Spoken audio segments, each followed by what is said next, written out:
(17세기의) 한 철학자는 우리가 결코 인정하고 싶지 않은 기묘한 진실을 알려주었습니다. 1674년 유럽, 평생 렌즈를 깎으며 고독하게 사유하던 스피노자에게 친구 샬러가 물었습니다. 인간에게 자유의지가 있는가? 스피노자의 대답은 명쾌했습니다. 누군가 돌멩이를 허공으로 세게 던졌는데 그 날아가는 돌에 갑자기 의식이 생겼다고 한번 가정해보게. 허공을 가르며 날아가는 돌은 주변의 바람을 느끼고 또 자신이 향하고 있는 궤적을 뚜렷하게 인식하지 않을까? 그러면 돌은 속으로 아, 나는 지금 내가 원해서 이 방향으로 힘차게 날아가고 있구나. 이렇게 생각할 겁니다.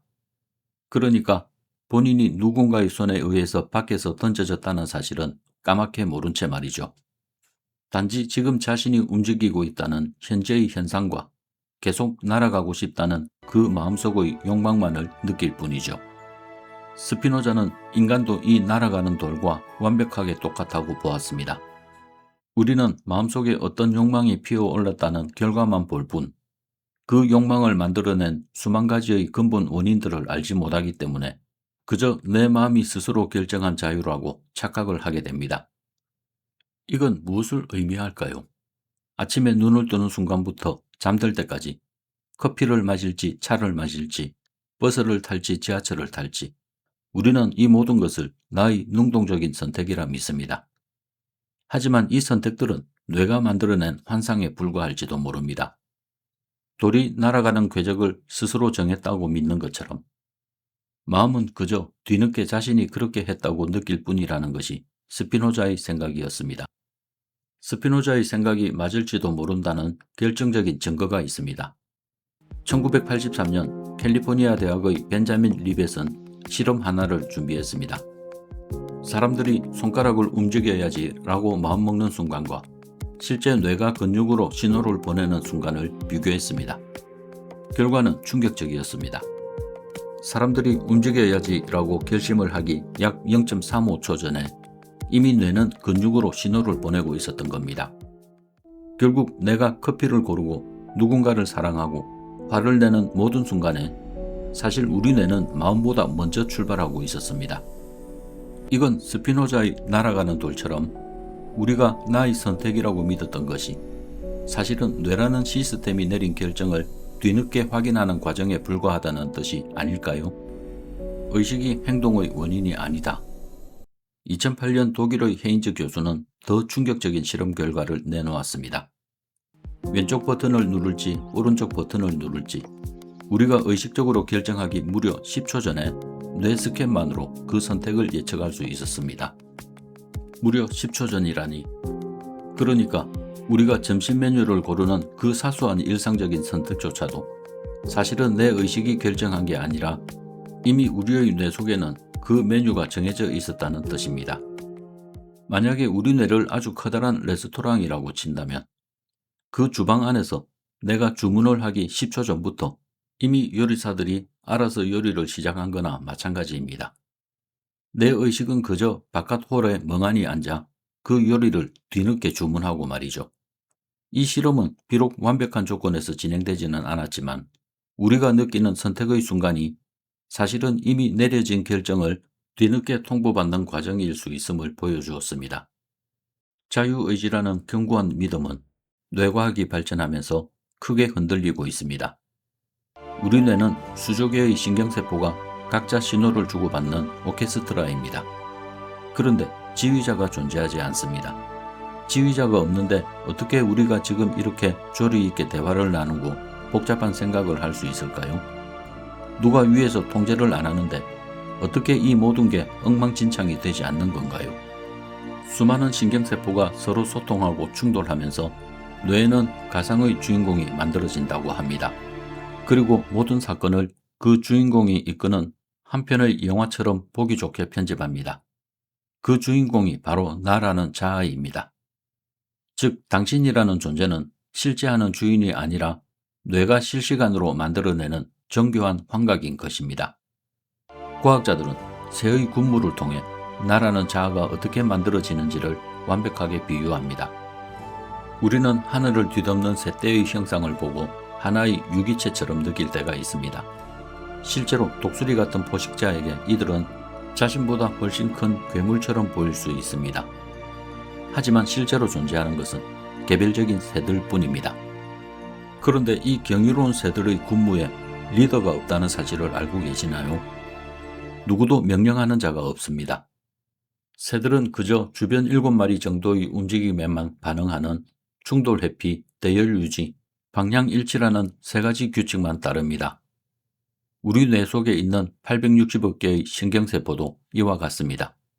대장신경세포는 어디에도 없으며 각 신경세포는 규칙에 따라 옆 신경세포의 전기신호에 반응할 뿐입니다. 그런데 왜 우리는 이 지휘자가 없는 오케스트라 속에서 나라는 강력한 지휘자가 있다고 확신하는 걸까요? 과학자들은 860억 개의 신경세포가 복잡하게 얽혀서 의식이라는 거대한 흐름이 나타나는 현상을 창발리라고 부릅니다. 예를 들어 물 분자 하나는 그저 분자일 뿐이지만 모이면 축축함이 생기고 온도가 생깁니다. 부분에는 없던 성질이 전체에서 돌연히 나타나는 것, 그것이 창발입니다. 아리스토텔레스는 이를 두고 전체는 부분의 합보다 크다는 명언을 남겼죠. 결론적으로 우리 뇌에서 창발이 너무나 정교하게 일어나기 때문에 우리는 역설적으로 창발을 믿지 못하고 나라는 자아가 있다고 믿게 되는 것입니다. 독수리는 새들의 군무를 보고 군무라는 이름의 생명체가 따로 있다고 착각합니다. 인간의 자아도 그와 같을 수 있습니다. 극단적으로 당신이라는 존재는 뇌가 쓴 단 한 권의 소설일지도 모릅니다. 마이클 가자니가의 분리뇌 환자 실험을 보면 자아는 진실을 말하는 자가 아니고 어떻게든 나라는 일관성을 유지하기 위해 이유를 지어내는 이야기꾼임을 알 수 있습니다. 실험자가 환자의 오른쪽 뇌, 즉 왼쪽 시야에 웃으세요라는 카드를 보여주면 환자는 빙긋 웃음을 터뜨립니다. 하지만 언어를 담당하는 왼쪽 뇌는 웃으라는 명령을 본 적이 없기에 왜 웃는지 알 길이 없습니다. 그때 실험자가 당신은 왜 웃고 있나요? 라고 묻습니다. 이때 우리 뇌는 진정한 본색을 드러냅니다.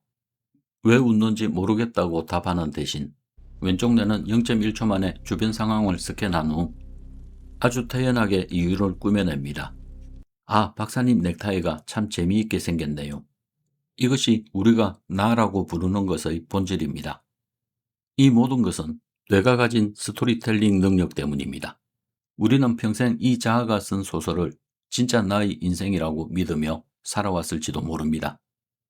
이 일은 분리뇌 환자에게만 일어나는 특이한 현상이 아닙니다. 우리 모두의 뇌가 매 순간 이 일을 하고 있습니다. 우리는 하루에 많은 사람을 만나죠. 그런데 사람의 말에는 생각보다 훨씬 많은 거짓말이 섞여 있다고 합니다.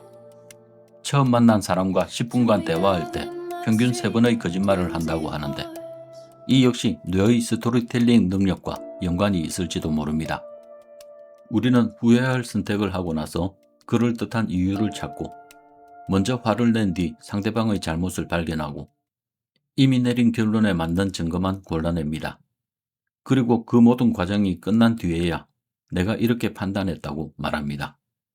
그런데 이 당혹스러운 과학적 사실은 놀랍게도 2500년 전 동양의 한 수행자가 깨달았던 진리와 맞닿아 있습니다.